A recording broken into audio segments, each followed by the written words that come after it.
One sunny afternoon, Benny, the fluffy white bunny, was hopping through the meadow, enjoying the warm sunshine on his fur. As he hopped along, something shiny caught his eye. Hidden beneath a patch of clover was a small sparkling pebble. It shimmered with all the colors of the rainbow. Curious, Benny picked up the pebble with his paw and felt a warm, tingly sensation. Suddenly, the pebble began to glow even brighter, and before Benny could blink, he heard a tiny voice. Thank you for finding me, Benny. Benny looked around, confused. Down here. Hey. Benny looked at the pebble in his paw. Are you talking to me? He asked, wide-eyed. Yes, I'm a magic pebble. I can grant one wish to whoever finds me. Benny thought for a moment. What could he wish for? A giant carrot? A new burrow? But then he remembered his friends, Lilly the squirrel and Max the turtle.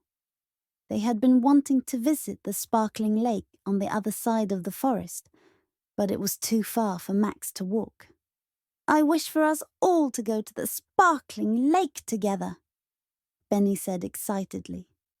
In an instant, the pebble glowed so brightly that Benny had to close his eyes. When he opened them, he found himself standing by the edge of a beautiful, crystal-clear lake. The water sparkled like diamonds under the sun, and beside him were Lilly and Max, looking just as surprised as Benny. We're at the lake, Lilly exclaimed. This is amazing, Benny. How did we get here? Smiled Max. Benny smiled and held up the pebble, which had now turned into a simple smooth stone. A little bit of magic helped us get here. The three friends spent the entire day by the lake, splashing in the cool water, playing with the colorful fish, and enjoying the beautiful view.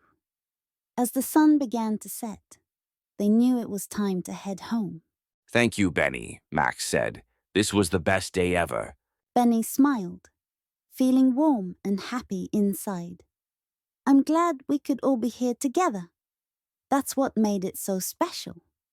The little blue fairy appeared as they were almost leaving the lake and looked at Benny with folded hands in appreciation of Benny being so kind and caring for his friends. And so, the three friends walked back to their meadow, their hearts full of joy and the memory of a magical day they would never forget. The end.